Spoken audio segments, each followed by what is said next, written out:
Hello everyone, welcome back to Shah knowledge bank. स्वागत है आपका एक बार फिर से इकोनॉमिक्स की फोर्थ पार्ट में, that is economics through MCQ series में। ठीक है, पहले 3 पार्ट हम लोगों ने ऑलरेडी डिस्कस कर दिए हैं, तो आप जाके वो भी पढ़ सकते हैं, उसमें से भी आप काफ़ी कुछ सीखने को मिलेगा। तो ये है फोर्थ पार्ट हमारा। और एक चीज़ बता दें हम आपको, आज हमारा पॉलिटी का लेक्चर नहीं आ सका due to some health issues, थोड़ा ठीक नहीं था मैं, तो वो नहीं रिकॉर्ड कर पाया आज में, तो कल से कंटिन्यू रहेगी। तो आज जस्ट हिस्ट्री एंड इकोनॉमिक्स की ही क्लासेस अपलोड करी हुई हैं, तो ये दो आप देख के और अपनी तैयारी की चेकिंग कर सकते हैं कि भाई कितना आपने तैयारी की हुई है। ठीक है, ये हमारे कुछ डेली क्लासेस शेड्यूल है। हिस्ट्री 5 बजे, 7 बजे पॉलिटी एंड डेली 9 बजे इकोनॉमिक्स। ठीक है, और पीडीएफ इनकी आप हमारे टेलीग्राम चैनल से डाउनलोड कर सकते हैं, लिंक नीचे डिस्क्रिप्शन बॉक्स में है। और करंट अफेयर्स और शॉर्ट ट्रिक्स थ्रू रील्स जो समझाई जाती हैं, दैट इज़ ऑन इंस्टाग्राम। ठीक है, एक बार चेक कर लीजिएगा, पसंद आएगी तो ज्वाइन कर लीजिएगा, अगर नहीं आएगी तो आप बेफिक्र होके मत करिएगा ज्वाइन। तो बट एक बार ज़रूर चेक ज़रूर कीजिएगा, दैट इज़ हमारा इंस्टाग्राम का लिंक भी आपको बिलो डिस्क्रिप्शन बॉक्स में मिल जाएगा।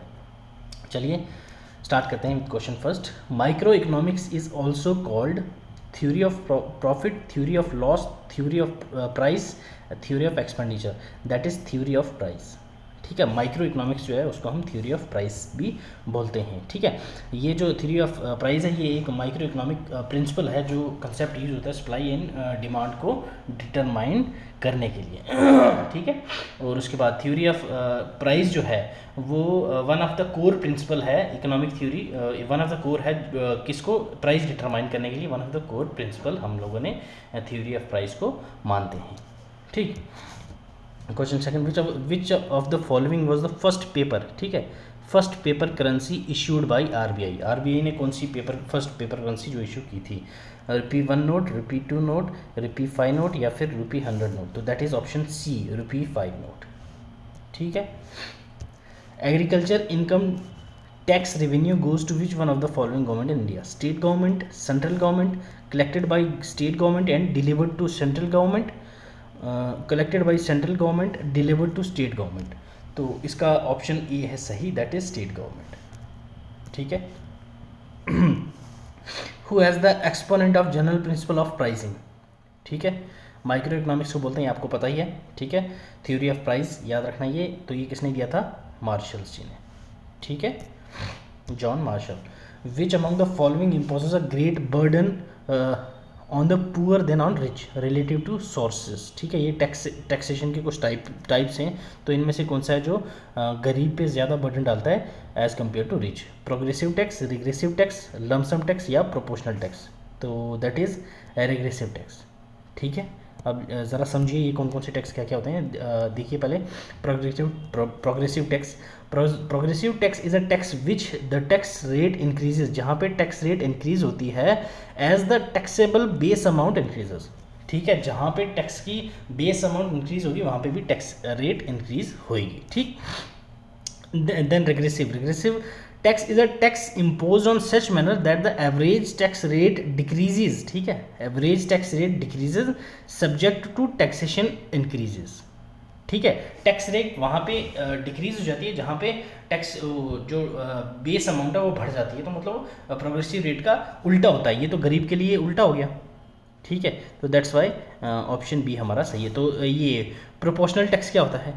ठीक है, जहाँ पे टैक्स रेट जो है वो फिक्स रहती है, चाहे वो इंक्रीज़ हो, चार्जेबल अमाउंट इंक्रीज़ हो या डिक्रीज़ हो, वहाँ पे क्या टैक्स रेट फिक्स रहती है सबके लिए, तो वो होता है प्रोपोर्शनल टैक्स। ठीक, the first complete census in India was held in year 73, 91, 81 या 85? तो that is in 1881। Option C is the correct answer.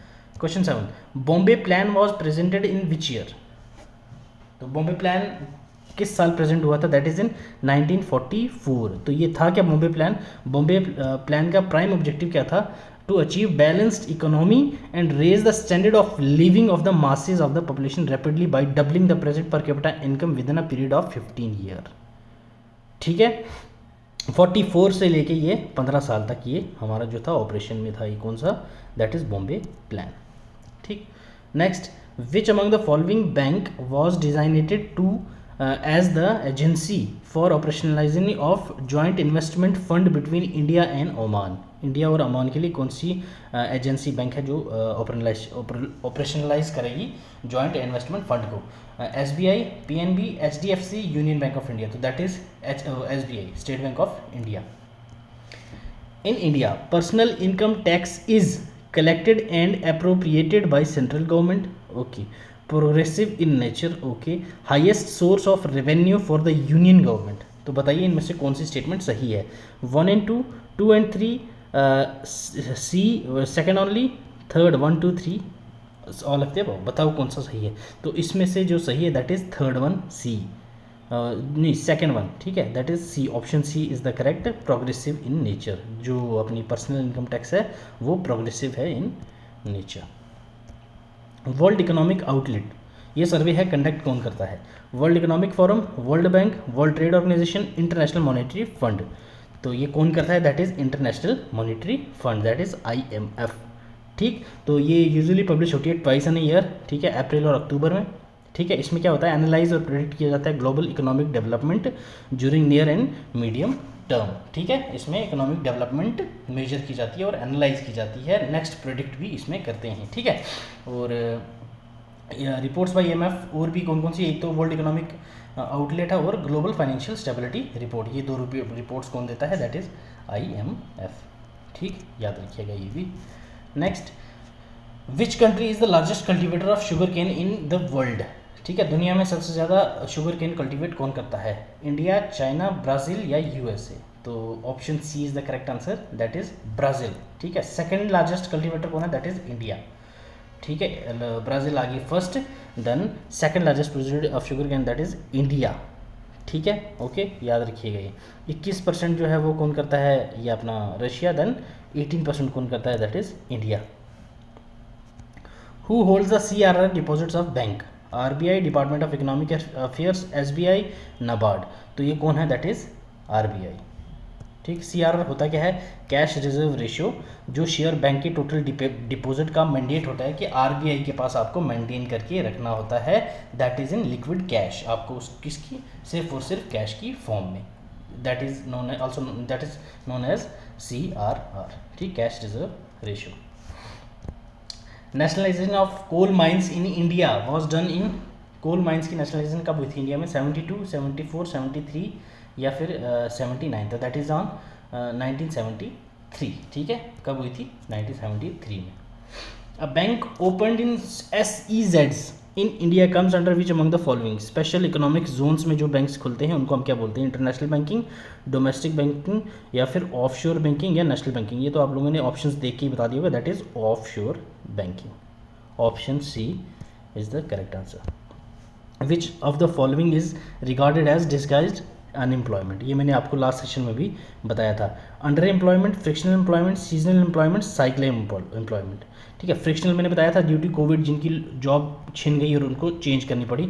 ठीक है, सीजनल मतलब जो सीज़न के अकॉर्डिंग अनएम्प्लॉयमेंट हो जाए। ठीक है, जैसे लेबर फोर्स की, जब बर्फ़ होती है कश्मीर में तो ऐसा किसी को नहीं मिलती, तो सबको जो डेली वेजर होते हैं वो बाहर जाते हैं, पंजाब, दिल्ली, वहाँ पे काम करके आते हैं, that is known as seasonal employment. तो ये जो डिस्गाइज्ड अनएम्प्लॉयमेंट होता है इसको हम लोग अंडर एम्प्लॉयमेंट बोलते हैं, जो कि हो जाता है एग्रीकल्चर के अंडर। ठीक,